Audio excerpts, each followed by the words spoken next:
The war was 4 years old, and still the Western Front remained, like a chronic disease that men had become accustomed to live with, but conveying a daily reminder of the approach of death.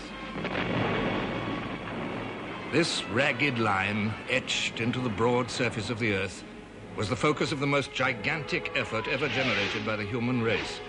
More than 1,000 million people were staking their lives, their treasure, and their happiness to upset the equilibrium of power traced out by the Western Front. The Western Front dominated the thoughts of generals. Only here, they were certain, could the issue of the war be decided. Field Marshal Sir Douglas Haig believed, "We cannot hope to win until we have defeated the German army." Defeat the enemy's army. Falkenhayn had tried.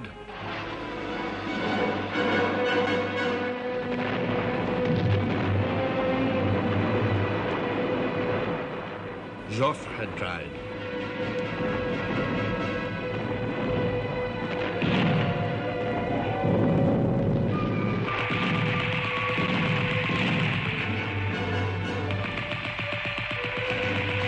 Nivelle had tried.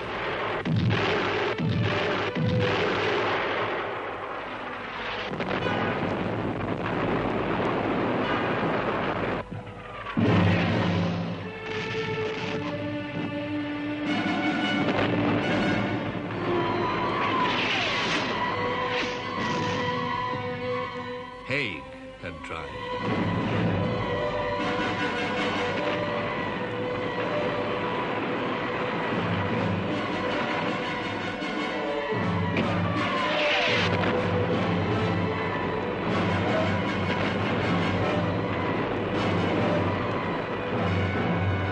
The human cost was appallingly evident.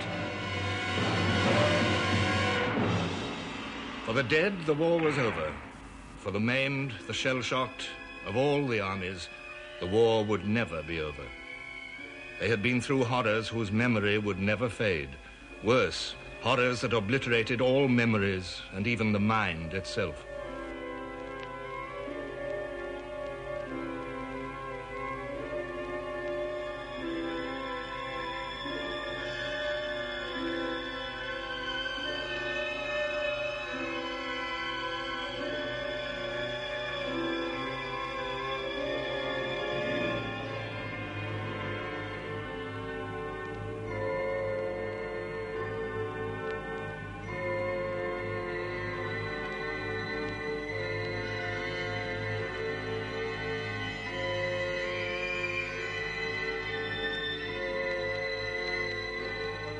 War had made soldiers into children.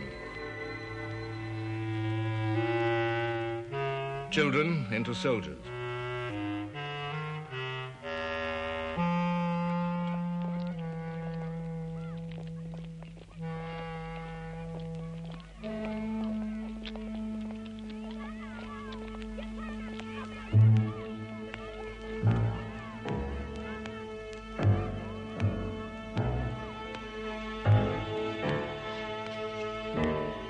This was a new kind of war, whose scale dwarfed the traditional means to victory, victory by success on a battlefield.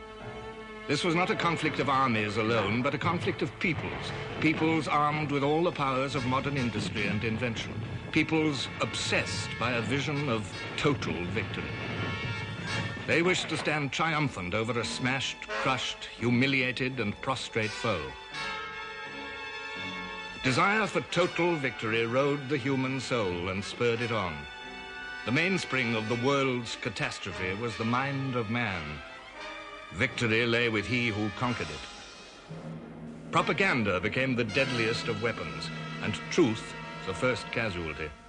One got the impression from reading the papers and hearing the talk that the Germans, or the Huns as we call them then, were a horde of barbarians who were descending upon Europe, about to plunge Europe into another dark ages. We read about how they slaughtered women and children and threw babies up in the air and caught them on the bayonets and tortured prisoners of war and all that.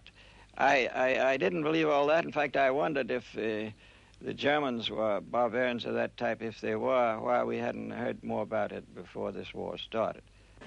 Government censorship in every country made sure that all news was slanted or suppressed.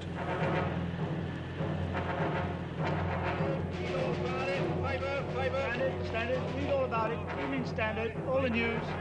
Paper, standard, read all about it. Evening news. A British instruction laid down, no suggestion of offensive actions by the captains of merchant ships should be made. Statements in regard to the use of neutral flags by British merchantmen should not be published. The press are urgently requested to make no mention of the training or use of dogs as messengers with the armies in the field. Government propaganda machines disseminated mental poison by the newest inventions of the 20th century, the cinema film, wireless telegraphy, faked photography. The unchecked, unproven atrocity story was one means by which the hatred was nourished among the home populations.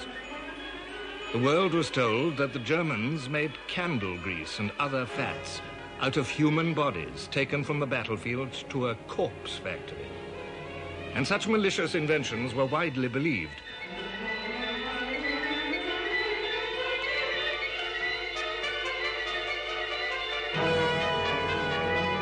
Relentlessly, the enemy was portrayed as a monster of savagery, worthy only of hate. The message never varied: hate, total hate. It was total hate that sustained the demand for total victory. What is the war itself but the outcome only of British cunning, British lying, British hypocrisy and cant and treachery? No means can be too unholy to combat this hideous octopus, whose tentacles have too long encircled the peoples of the world. The Huns, vicious in victory, cowardly in defeat, deserve no more consideration than a mad dog or a venomous snake. And it is our duty to humanity to carry death and devastation into the heart of their country. We are out for war. Let it be war to the death.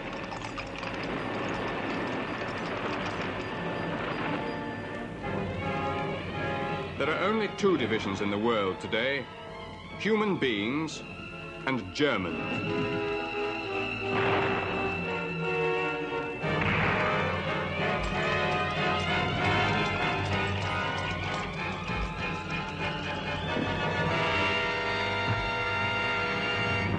The conflict became, for both sides, a holy war to rescue civilization.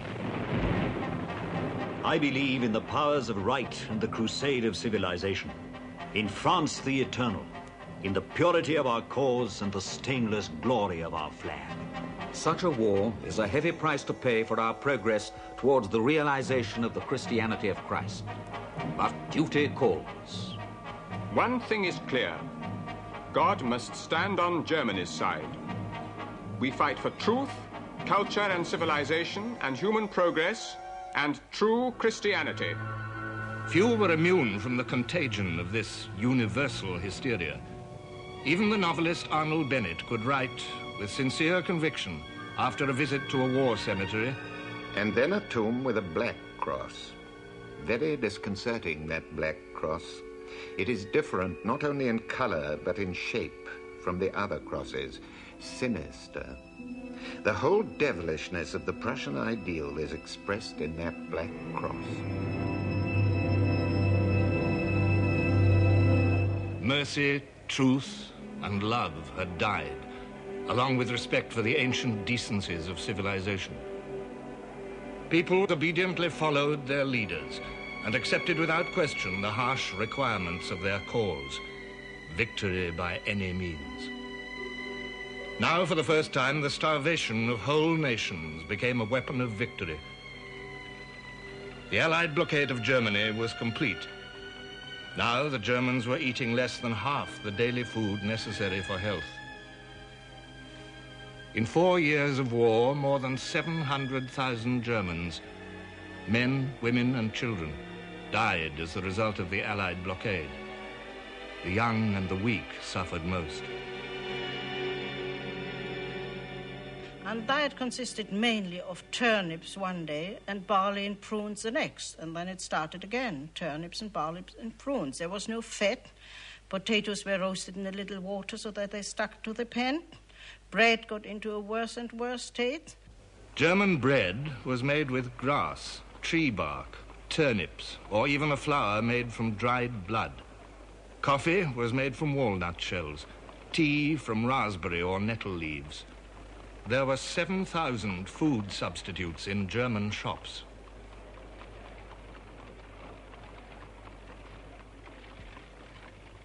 The food situation got worse and worse. We were always very, very hungry, especially the people who didn't get anything else. And I remember very well my mother was so thin that I, a small child, could easily lift her up. A great nation was being ground down to grey and soul-destroying poverty.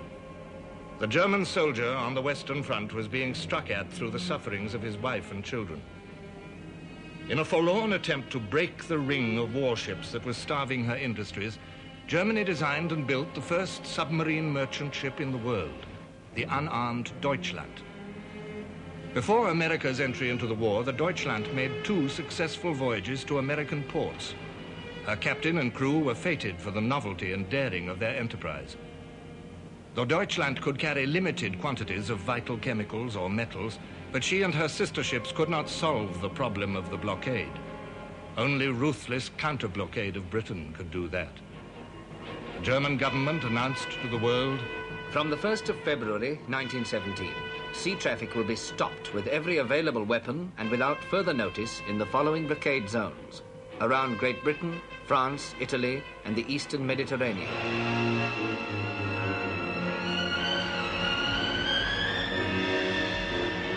Henceforth, any ship, even neutrals, in these waters would be sunk at sight by German submarines.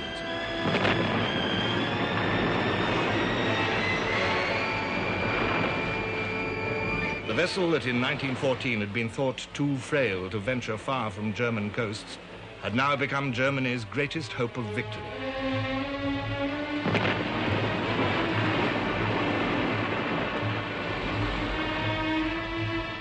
The great battle fleets of Britain and Germany were impotent onlookers in this unforeseen struggle at sea.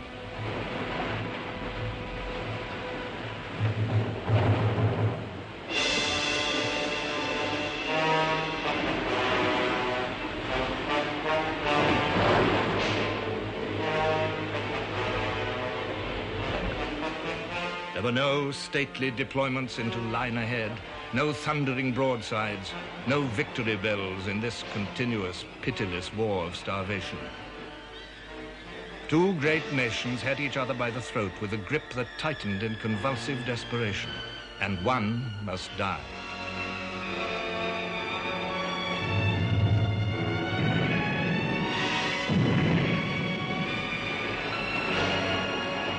January 1917, 150,000 tons of British shipping lost. February, 300,000 tons. March, 350,000 tons. April, nearly 550,000 tons.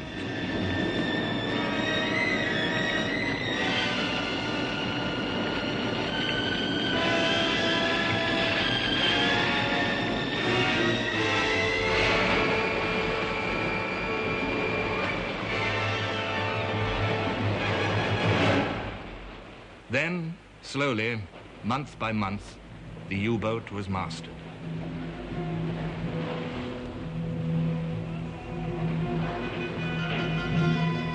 Convoys, counterattacks by convoy escorts and by merchant ships now armed with guns, new hydrophone listening gear, depth charges, each step made the British counterattack more deadly.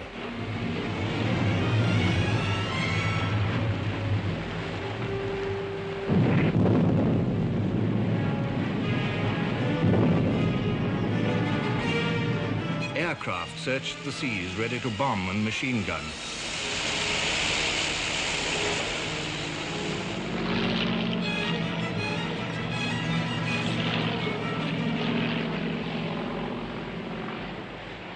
Even apparently helpless victims were used to tempt U-boats to destruction. These were the famous Q ships.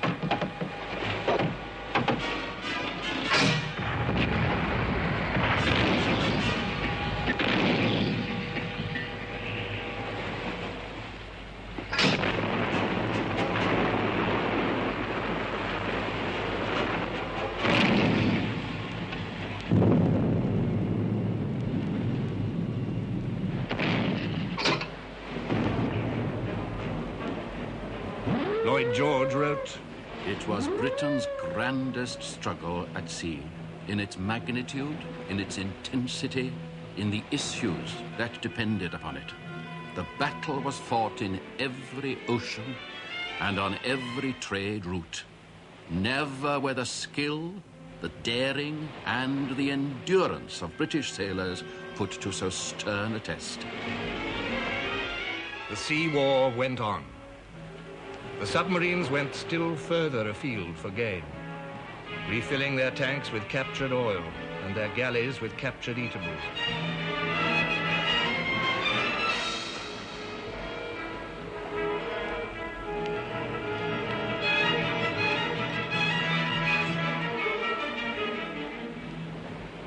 British survival still depended on the courage of her merchant seamen. I have heard of one man who has been in no less than 7 vessels that have been torpedoed. A large number of men last winter experienced days of agony and suffering in open boats. Many of them have had to have their limbs amputated.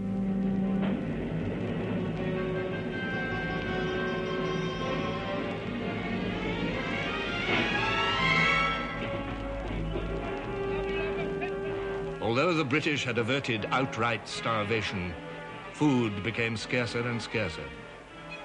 Compulsory rationing was hateful to British traditions. Instead, the government appealed to the nation to ration itself according to a published weekly scale. 4 pounds of bread or 3 pounds of flour, 2.5 pounds of meat, 3/4 of a pound of sugar. I know that in government circles, deep anxiety prevails. Famine is feared. Stocks of wheat are down to 9 weeks' supply. On the 25th of February 1918, compulsory rationing was at last introduced in London and the home counties. In April, it was extended to the whole of Great Britain. Meat, approximately 2 pounds a week. Sugar and fats, half a pound each a week. Rationing did not put an end to shortages. I remember going into a shop after not having milk for several days, and they said, if you can produce a baby, you can have some milk. That was out. I went into a butcher's shop to get some meat because we were just beginning to be rationed. And I said, that looks like cat. He said, it is. The fight against food shortages fell upon a nation short of fertilizers, animal feeding stuffs, and above all, labor. In 1917, the women's farm labor force, over 230,000 of them by 1918, put on their uniforms, and the fight for higher food production was carried into the fields by a new army, the Women's Land Army. The Lilac Sunbonnet Brigade, as they were called, overcame the skepticism with which they were greeted by the farmers and formed a vital replacement to farm workers, drafted by the inexorable demands of war to the front.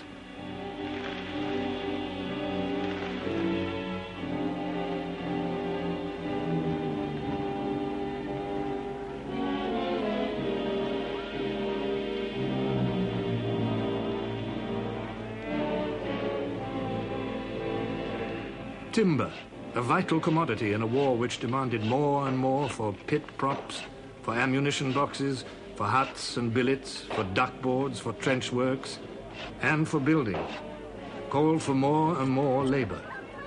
Again, women came to help and invaded a man's world with energy and with unexpected skill. Nations came to accept the breaking down of traditions and firm beliefs, intrusions upon old ways, personal liberties.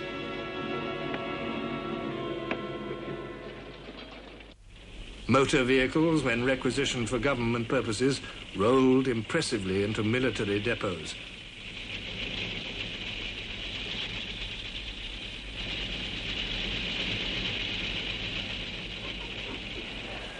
Compulsory rationing, requisition, national control of industry and shipping and railways, conscription, women in work normally done by men, national scientific research, now even Britain, with her traditional dislike of large-scale organization and state direction, had yielded to the shrill imperatives of total war. Lloyd George wrote, "The scope of government control widened steadily and ineluctably until it covered practically the whole industrial life of the nation. The nation concentrated all its great strength and skill on victory." In every country now, the individual had become a cog in a huge and complex war machine. Whole new industries had been created since 1914 for making aero engines, for making all the instruments required by modern aircraft. A small chemical industry had been transformed into a great national asset. Standardized or prefabricated ships slid down the slipways one after another. Steel for guns or steel for shells. Steel for ships or steel for tanks. There was not enough for all. Engines for tanks or engines for lorries or engines for aircraft. Not enough for all. Britain was now the war factory of the Allies.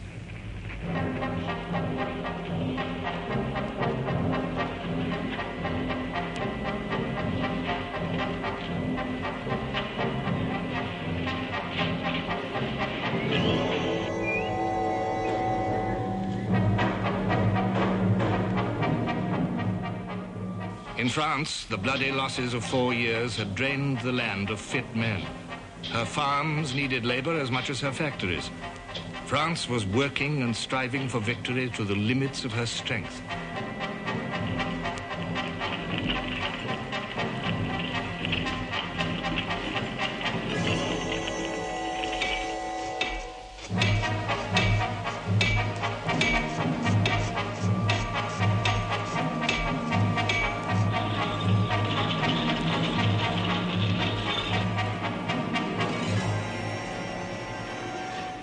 So was Germany.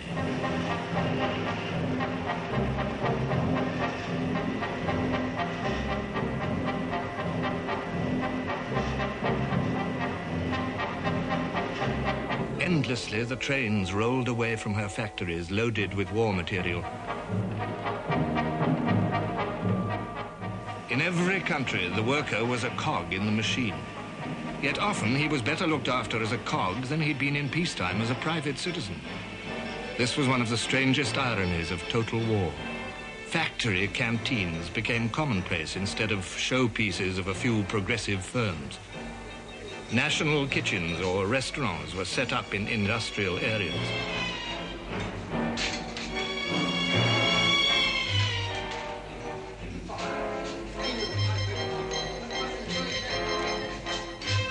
The purpose of this movement, organized by the Ministry of Food, is to instruct the poorer classes how food by proper cooking can be made to yield the most nutrition with the least waste.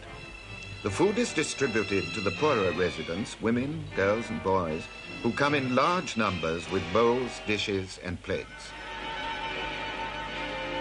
Better working conditions, medical centers, special housing for workers, high wages. These also were the fruits of total war. Lloyd George told an audience, "It is a strange irony, but no small compensation, that the making of weapons of destruction should afford the occasion to humanize industry. Yet such is the case. Old prejudices have vanished, new ideas are abroad. This opportunity must not be allowed to slip." It could not be allowed to slip. Victory depended on industry. The enemy knew this too. His Majesty the Kaiser has expressed great hopes that the air war against England will be carried out with the greatest energy. His Majesty has designated as attack targets war material of every kind, barracks, and also oil and petroleum tanks, and the London docks. The scientist and the engineer had created a new dimension in warfare, the air. The demands of total war changed the marvelous toy of 1914 into an instrument to carry death and terror to the enemy's unarmed civilians and destruction to his war factories.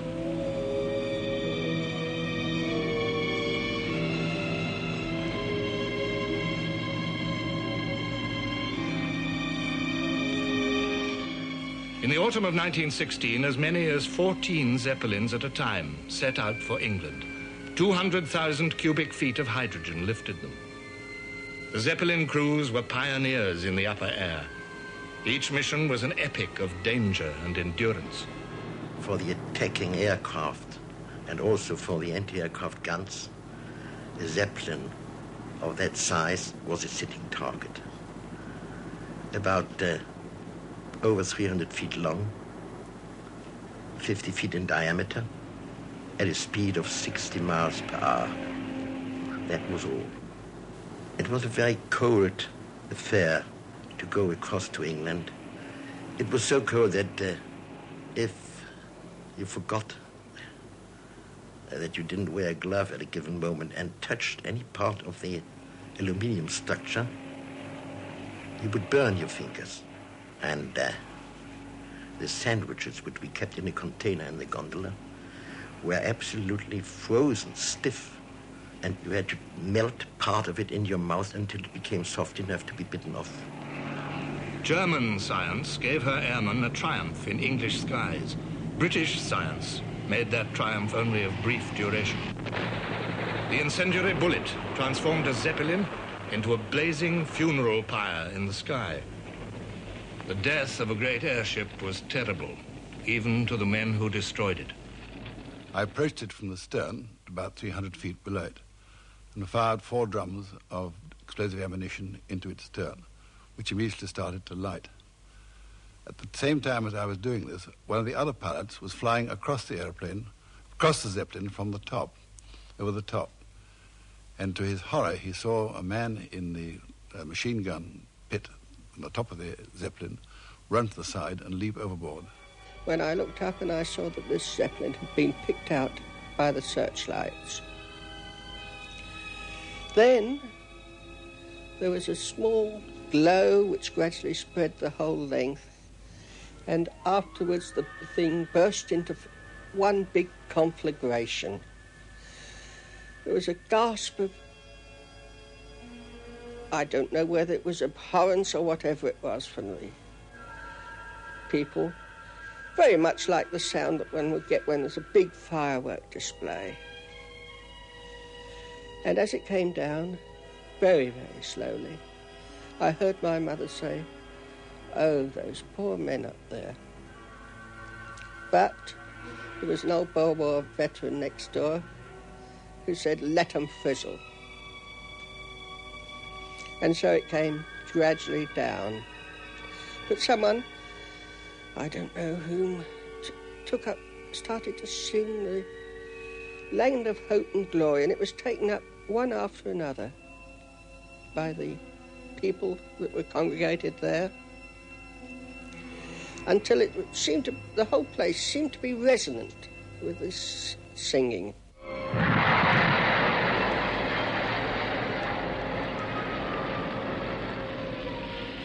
However terrible his death, there was no pity now for the enemy.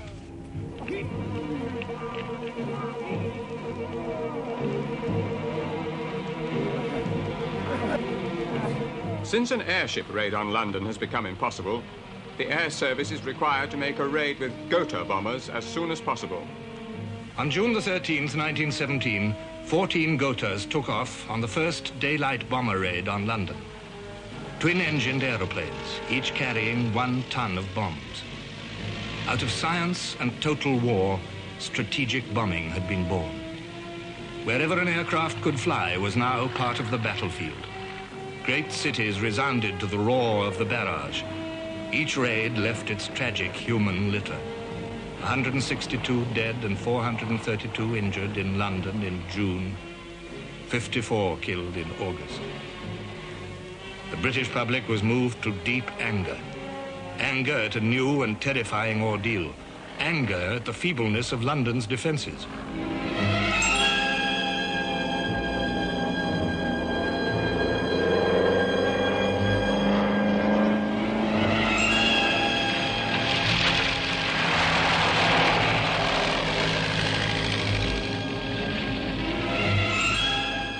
The government reorganized the defences at frantic speed. A public air raid warning system was begun. Whistles and the firing of maroons heralded the coming of the Gothas.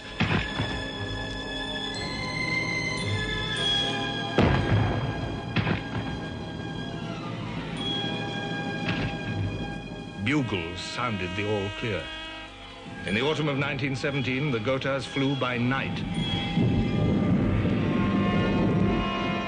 The terrifying noise of air raids frayed the nerve of a population born and bred in the safe tranquility of the Victorian and Edwardian age. War production began to suffer. General Robertson warned Haig, continuous air raids on England are causing interruption in munitions work and having some effect on the general public. At Woolwich Arsenal, production fell to only 1/5 on the day after an air raid. The British and French air forces hit back at German industry. As Allied bombers ranged over the industrial towns of the Rhineland, the German people proved no more steady under bombardment than the British.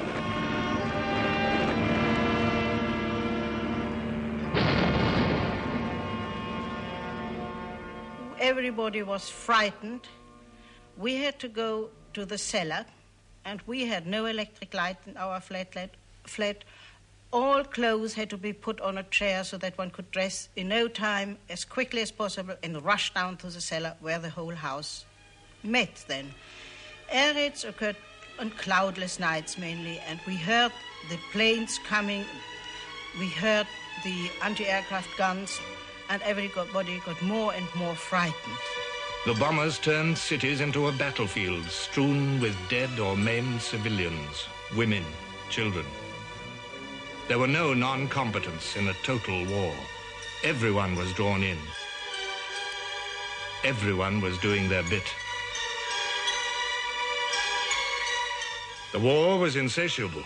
The men had marched away in millions and they had died in millions. Now women had to don service uniform. Today we had a unique war pageant of a most inspiring kind. A procession of 3,000 young women, representative of all the branches of war work in which female labor and ability is employed, each section distinguished by its own separate uniform. The Women's Army Auxiliary Corps, the WACS, serve as cooks, typists, telephonists, transport drivers, motorcyclists. Some work in the census office, decoding messages in every modern language. The Women's Royal Naval Service, the Wrens, are employed on cleaning torpedoes, signalling, making mine nets, gas masks, depth charges and sails. The Women's Royal Air Force, known as the RAFs, are drivers and fitters on aircraft and airships. Women gained an importance as part of the machinery of victory that they had never enjoyed in their own right. Total war, rather than Mrs. Pankhurst and her suffragettes, gave women the right to vote. The Representation of the People Act of 1918 went even further. Women could now stand for election to Parliament.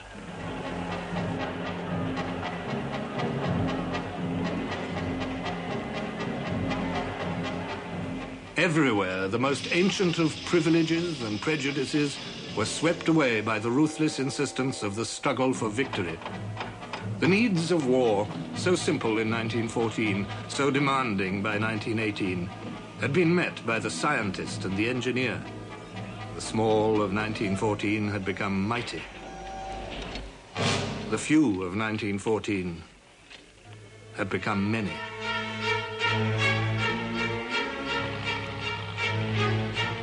The novelties of early days had become vital weapons of war. Modern war changed continuously. Refinements of invention multiplied. The most significant of war's innovations was achieved by man's most urgent need, to break the deadlock of the Western Front.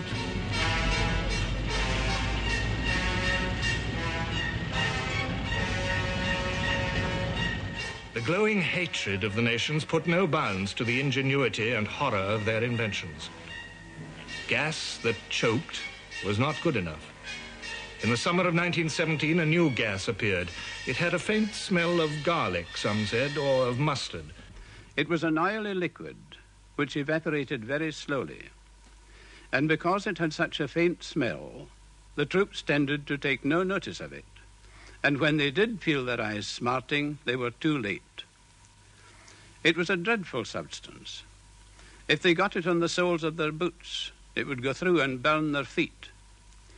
If they went with some on their boots into a dugout and slept there, they would gas everyone in the dugout. One man could go in with some on his boots into a hut and gas everyone in the hut. What total war demanded, the scientists and engineers diligently provided. Paris, 7:20 in the morning, the 23rd of March, 1918. An explosion. And another, at intervals of 15 minutes. Yet no German aircraft was over the capital, and the nearest German lines were 75 miles away. A new fear came to a great city. What had caused these explosions? Rumors, speculations seethed through the streets of Paris. Then the French authorities announced, "The enemy has fired on Paris with a long-range gun. There are about a dozen dead and about 15 wounded." A gun with a range of 75 miles. Allied experts believed it beyond the scope of technology, but Germany had made it. She had made 3. Each gun weighed 154 tons. It rested on a 26-ton cradle on a railway wagon of 210 tons. The most colossal gun ever made.